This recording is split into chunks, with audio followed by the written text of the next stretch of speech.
ಇಲ್ಲಿ ಓದ್ಕೊಳ್ಳೋಣ ಅದರಲ್ಲಿ.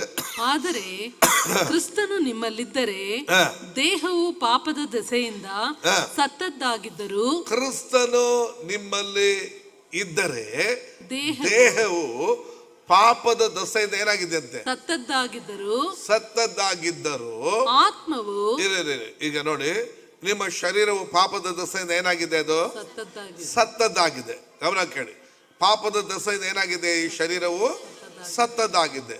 ಸತ್ತದ್ದು ಏನಾಗಬೇಕು? ಲಯವಾಗಬೇಕು, ನಾಶವಾಗಬೇಕು.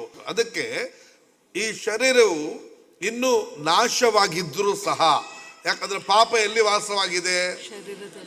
ಹೇಳಿ, ಎಲ್ಲಿ ವಾಸವಾಗಿದೆ? ಶರೀರದಲ್ಲಿ ವಾಸವಾಗಿದೆ. ಈ ಶರೀರವು ನಾಶವಾಗುವಂಥದ್ದು. ಅದಕ್ಕೆ ಪೌಲ್ ಹೇಳ್ತಾರೆ, ಲಯವಾದದ್ದನ್ನು ಬಿತ್ತುತ್ತೇವೆ. ಭೂಮಿಯಲ್ಲಿ ತಗೊಂಡೋಗಿ ನೀವು ಊತಾಕುವಾಗ ನಾಶವಾದದ್ದನ್ನು ಬಿತ್ತುತ್ತೇವ, ನಾಶವಿಲ್ದಿರೋದು ಬಿತ್ತುವ.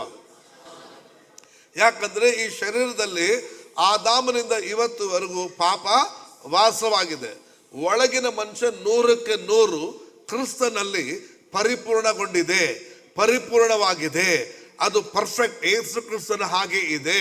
ಸ್ವಲ್ಪ ಕೂಡ ಅಶುದ್ಧ ಅನ್ನೋದಿಲ್ಲ. ಯಾವೊಂದು ಕಳಂಕು ಸುಕ್ಕು ಮುಂತಾದ ಒಂದೂ ಇಲ್ಲದ ಕನ್ನಿಕೆಯೋ ಎಂಬಂತೆ ಆತನ ಎದುರಿನಲ್ಲಿ ನಿಲ್ಲಿಸಿಕೊಳ್ಳುವುದಕ್ಕಾಗಿ ವಾಕ್ಯ ಉಪದೇಶ ಸಹಿತವಾದ ಜಲಸ್ನಾನವನ್ನು ಮಾಡಿಸಿದ್ದಾರೆ. ಆದ ಕಾರಣ ಪ್ರಿಯರೇ, 100/100% ಒಳಗಿನ ಮನುಷ್ಯನು ಕ್ರಿಸ್ತನ ಹಾಗೆ ಇದ್ದಾರೆ. ಆದರೆ ನಮ್ಮ ಶರೀರವು ಏನು ವಾಸವಾಗಿದೆ?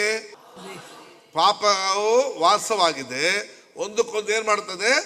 ಹೋರಾಟ ಮಾಡ್ತಾ ಇರ್ತದೆ. ಕಾರಣ ಪೌಲ್ ಹೇಳ್ತಾನೆ, ನಾನು ಏನ್ ಮಾಡಬಾರ್ದು ನೆನೆಸ್ತಾನೋ ಅದನ್ನೇ ಮಾಡ್ತಾನೆ, ಏನ್ ಮಾಡಬೇಕು ನೆನೆಸ್ತಾನೋ ಅದು ನನ್ನಿಂದ ಮಾಡಕ್ ಆಗ್ತಾ ಇಲ್ಲ. ಹಾಗಾದ್ರೆ ಮಾಡುವುದು ಯಾರಲ್ಲ? ಆದ್ರೆ ಯಾರು ಮಾಡ್ತಾ ಇರುವಂತದ್ದಂತೆ?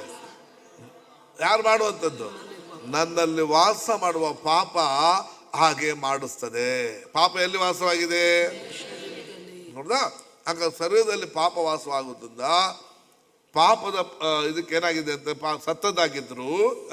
ಆತ್ಮವು ನೀತಿಯ ದೆಸೆಯಿಂದ, ಆತ್ಮವು ಯೇಸು ಕ್ರಿಸ್ತನ ನೀತಿಯ ದೆಸೆಯಿಂದ ಜೀವ ಸ್ವರೂಪವಾಗಿದೆ. ಈಗ ಏನಾಗಿದೆ? ಜೀವ.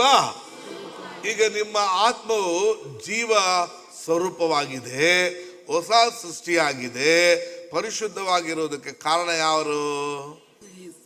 ನೀವಾ? ಯಾರು ಕಾರಣ? ಮತ್ತೆ ವಾಕ್ಯ ಓದ್ಕೊಳ್ಳೋಣ.